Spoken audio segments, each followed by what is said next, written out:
Kisah akan berfokus pada seorang pria parubaya bernama Danny Dolin yang sedang memeriksakan pergelangan tangan kanannya yang cedera saat sedang bekerja, di mana Danny memutuskan untuk melepaskan pelindung lengannya dengan alasan sudah merasa baikan. Tapi dokter tetap memperingatkan Danny untuk jangan beraktivitas yang berat dulu karena ditakutkan akan semakin memperburuk kondisi pergelangannya. See the pins inserted here. Can I go back to work?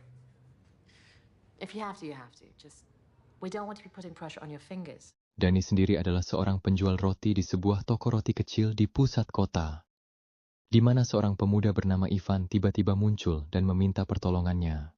Entah siapa sebenarnya sosok si Danny ini, namun Ivan mengatakan bahwa tidak ada satupun yang tidak tahu nama Danny Dolinsky di lingkungan profesi mereka. Sehingga daripada penyamarannya terbongkar, Danny pun langsung mengajak Ivan ke dapur belakang.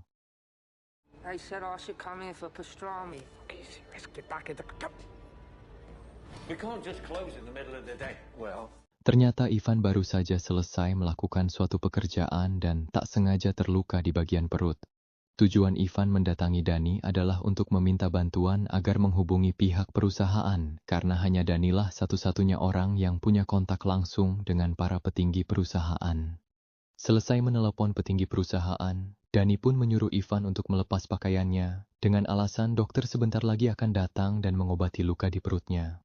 Namun ketika Ivan disuruh memandangi sebuah gambar pantai, tiba-tiba tanpa diduga Danny membunuhnya. We're gonna fold this in.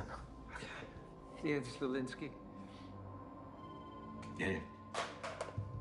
Look. The most beautiful beaches in the world. Company takes you on a vacation.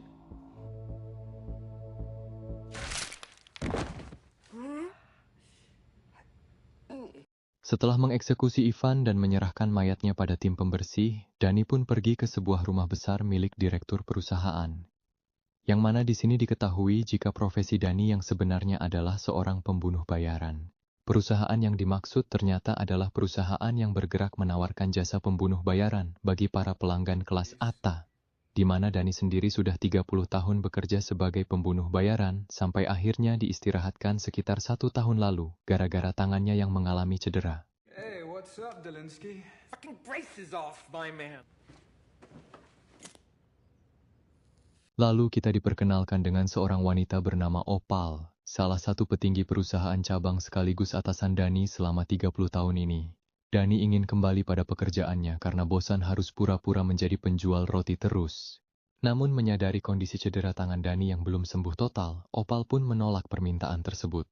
Namun karena Danny bersikeras ingin kerja lagi, Opal pun akhirnya mengiyakan permintaannya itu. Tapi kali ini pekerjaannya agak sedikit berbeda. Your record's impeccable. I've got something I think you might like. Back in the field. I'll get you out the deli. Doing what? Di mana Danny harus menjadi seorang pelatih, pembimbing, instruktur untuk mendampingi seorang pembunuh bayaran muda yang baru terjun dalam dunia kriminal. Junior itu bernama Will, seorang pembunuh bayaran pemula yang mendapat tugas untuk mengeksekusi seorang target. Dan setelah berkenalan satu sama lain, Danny dan Will pun langsung bergerak untuk melakukan persiapan. You Wheelborn? Hey man, what's up? You know who I am? Whatever, yo. Let me speak to Opal. I don't give a shit what Opal told you about. Karena perbedaan usia yang jauh dan Will termasuk dalam golongan kaum milenial, Danny pun cukup heran dengan Will yang mengecat kuku jarinya. Danny menganggap hal itu sama sekali tidak mencerminkan sosok kejam seorang pembunuh bayaran. Did you paint your fingernails? Never mind. Berlokasi di London, Danny pun menemui kenalannya bernama Anata untuk mengambil beberapa perlengkapannya, di mana Anata akan sekalian ikut bersama mereka berdua karena kebetulan ada sebuah pekerjaan yang akan dia lakukan. Can I take some for the road? So where are you headed next? No, that... I've always wanted to visit there. Selesai dengan persiapan, Danny CS kemudian menemui seorang penghubung yang akan memberitahu siapa target yang harus mereka bunuh. Yang setelah menunjukkan foto dan lokasi eksekusinya, si penghubung pun memberitahu Danny terkait sosok Will yang digadang-gadang sebagai pembunuh bayaran jenius. Sehingga itulah alasan kenapa Opal merekrutnya dalam perusahaan. Dolinsky, Ah, the Wunderkind. Opal thinks he's some sort of hitman prodigy. What is up with you, man? Low energy, Delinsky. Setibanya di lokasi eksekusi, yaitu sebuah lapangan golf, Danny meminta Will untuk tunggu di mobil saja dan biarkan ia melakukan pekerjaannya sendirian. Hal itu Danny lakukan sebagai bentuk irinya terhadap Will, yang pada intinya Danny tidak terima bahwa ada pembunuh lain yang dianggap lebih baik darinya. Delinsky still has gas in the tank. The best you've ever seen. That's really impressive, Delinsky. What the fuck? Si target sendiri terlihat sedang bermain golf ditemani oleh dua pengawalnya. Sampai ketika bola secara kebetulan jatuh di dekat lokasi Danny bersembunyi. Danny cepat memindahkannya ke dekat pepohonan dengan harapan bisa mendapatkan titik yang tepat untuk menembaknya dari jarak dekat. Namun gara-gara lengannya yang masih cedera, Danny pun harus kehilangan target yang kabur ke dalam hutan. Si target naik ke atas pohon yang membuat Danny kesulitan untuk membidiknya, di mana Danny terpaksa harus bersembunyi saat dua pengawal datang mengejar. Namun ketika Danny sedang dalam kondisi terdesak, tiba-tiba Will datang membantu dengan menghabisi target. Will berhasil menuntaskan pekerjaan dengan cepat dan akurat.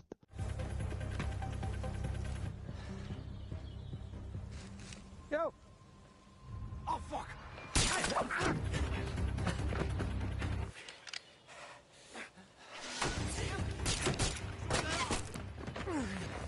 Go get him! He can't even aim!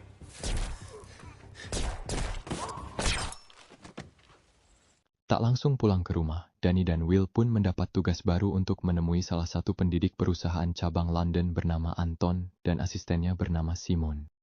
Sebagai pembunuh yang bisa dikatakan sebagai legenda karena sudah 30 tahun bergelut dalam dunia seperti ini, Danny menjadi orang yang diminta untuk melakukan pekerjaan yang tidak bisa dilakukan oleh orang lain. Here's your welcome home present. Get up. Awalnya Danny sempat menolak pekerjaan ini setelah mengetahui jika target yang harus ia bunuh adalah salah satu petinggi perusahaan cabang Liverpool yang diketahui memiliki puluhan penjaga.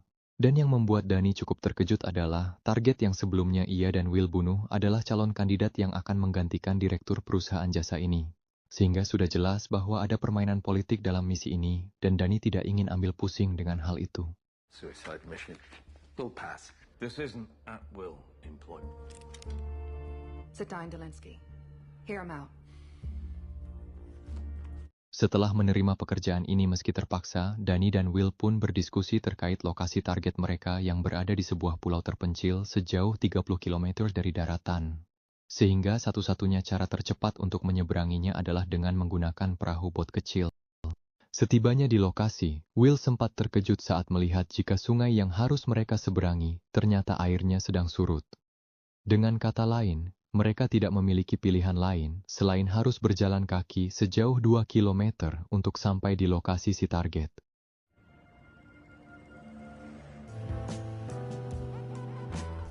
Where's all the fucking water?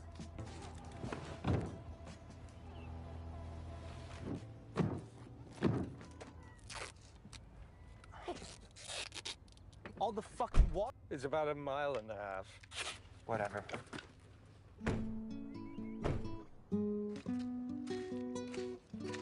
Mind the rocks. Saat tiba di lokasi, Will pun langsung mengaktifkan alat khusus untuk mematikan sistem alarm, sehingga membuat mereka berdua dapat leluasa masuk ke dalam. Tepat saat Danny akan melakukan eksekusi, muncullah cucu si target yang tiba-tiba meminta air minum. I'm thirsty. I'm Danny Delinsky. You thirsty? Up there. Enough? Setelah Danny dengan baik hati memberikan air minum kepada cucu si target, ia pun dengan tenang kembali kepada si target yang meminta sedikit waktu untuk mengutarakan sesuatu. Sebagai salah satu petinggi perusahaan cabang Liverpool, si target tentunya memiliki kekayaan yang tidak kalah besar dengan Anton. Sehingga Danny diiming-imingi bayaran 10 kali lipat dari bayaran yang diberikan oleh Anton agar Danny mau bekerja untuknya dan balik memburu Anton yang sudah memberikannya pekerjaan ini. Sebagai bentuk persetujuan atas kesepakatan ini, Danny diminta untuk menghabisi Will, rekannya sendiri yang dianggap masih muda dan pemula dan tidak tahu apa-apa. Namun seketika Danny pun menghabisi pria tersebut.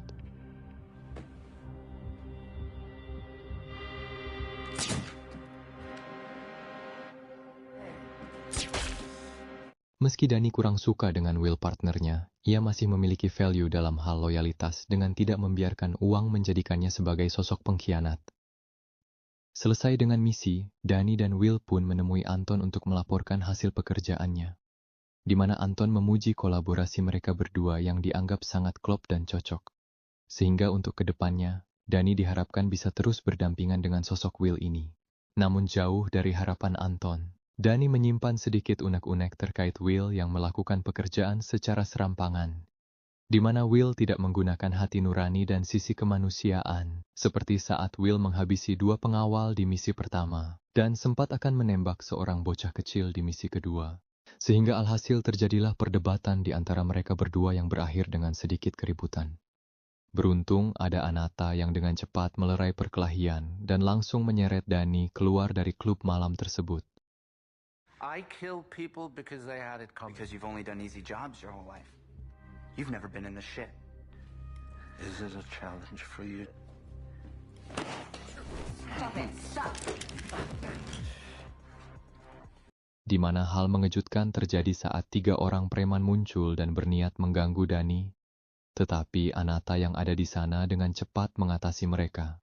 Mereka bertiga ternyata adalah utusan dari pihak keluarga target pertama yang mati dibunuh di lokasi golf. Mereka hanya ingin mengetahui siapa dalang di balik misi pembunuhan tersebut dan berniat membalas dendam atas kematian anggota keluarganya. Dirasa tidak aman berada di pusat kota, Dani pun membawa Anata ke rumah ibunya di pedesaan, sekalian ingin diperkenalkan siapa calon istrinya di masa depan. Meskipun Anata hanya menganggap Dani sebagai temannya saja. Keesokan paginya, Dani yang merasa bersalah atas perkelahian semalam pun langsung menelepon Will untuk meminta maaf, di mana Will menerima permintaan maaf tersebut dan menganggap itu hal yang biasa. Justru Will punya kabar baik tentang pekerjaan mereka selanjutnya, bahwa Simon, asistennya Anton, sudah berhasil menemukan target ketiga yang masih merupakan petinggi perusahaan untuk dibunuh dengan bayaran yang lebih besar dari sebelumnya. Tak banyak pikir, Dani langsung meluncur ke pusat kota menemui Will untuk melakukan pekerjaan tersebut. Berlokasi di sebuah hotel mewah bintang 7, Will ingin mendapat gilirannya dalam misi ini untuk naik sendirian menghabisi targetnya, sementara Dani akan tetap berada di mobil menunggu laporan misi ini selesai. Bermodalkan informasi dari Simon tentang nomor kamar hotel si target, Will pun langsung masuk ke dalam tanpa ragu. Dan di saat yang sama, Dani tak sengaja mendapati Simon bersama 2 anak buahnya baru saja datang dan akan masuk hotel. Merasa ada yang janggal dengan hal itu, Dani pun dengan cepat menghubungi Will untuk menyuruhnya cepat keluar. Akan tetapi,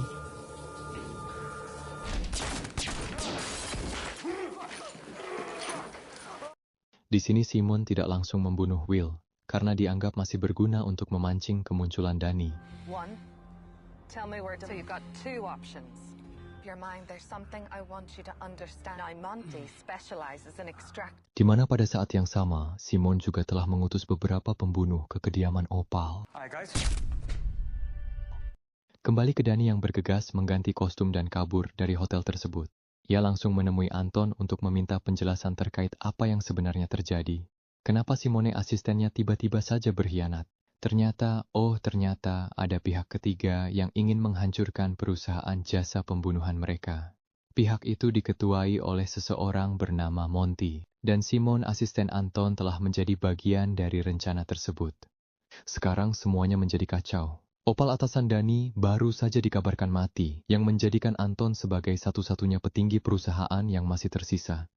Di tengah situasi yang sulit seperti ini, kabur adalah solusi yang tepat untuk bertahan hidup. Namun Dani masih kepikiran dengan nasib si Will, yang meskipun sikapnya menyebalkan, Will masih pantas hidup karena hanya menjadi korban dari konflik yang sedang terjadi.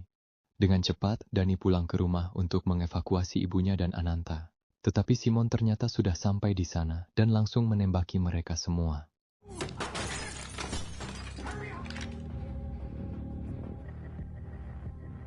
Dani pun perlahan maju ke depan menembaki Simon, sampai akhirnya...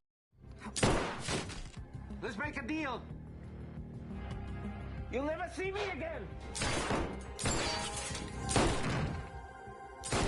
Setelah berhasil membunuh Simon, Dani pun menyuruh Anata dan ibunya untuk bersembunyi di tempat aman, sementara ia akan beraksi sendirian untuk menyelamatkan Will dari genggaman Monty. See you soon.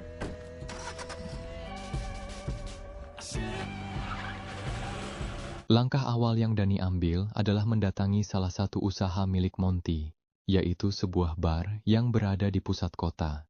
Di sana Danny memaksa si bartender untuk memberitahu di mana keberadaan Monty, yang karena si bartender menolak memberikan informasi, maka inilah yang Danny lakukan.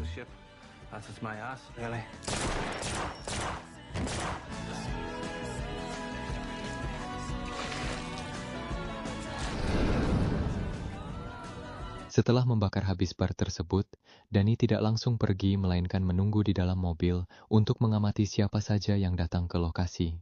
Selain pemadam kebakaran, ada muncul seorang pria seperti bos mafia yang bisa dipastikan itulah sosok Monty yang dimaksud. Sehingga tanpa buang waktu, Danny langsung melakukan pengejaran hingga berhasil menangkap si Monty tersebut.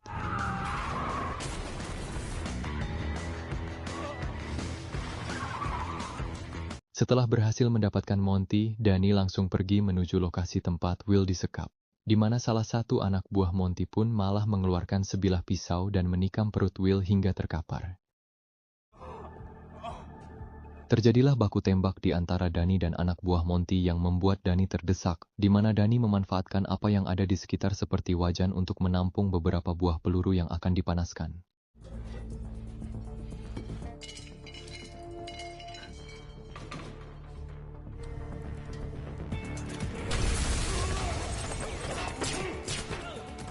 Saat Danny mencoba kabur, Monty dan satu anak buahnya tiba-tiba muncul dengan posisi siap menembak. Tetapi Donnie yang kembali bangkit menembak mereka dengan senjata sniper. Untuk kedua kalinya nyawa Danny diselamatkan oleh Will, sang pembunuh jenius. Saat Will sedang dalam kondisi kritis, Danny masih sempat-sempatnya menyombongkan diri tentang kredibilitasnya sebagai legenda pembunuh terbaik dari yang terbaik, yang pada kenyataannya Danny memang adalah orang yang baik dan tulus. Dan film pun selesai. Just stay down here if you will.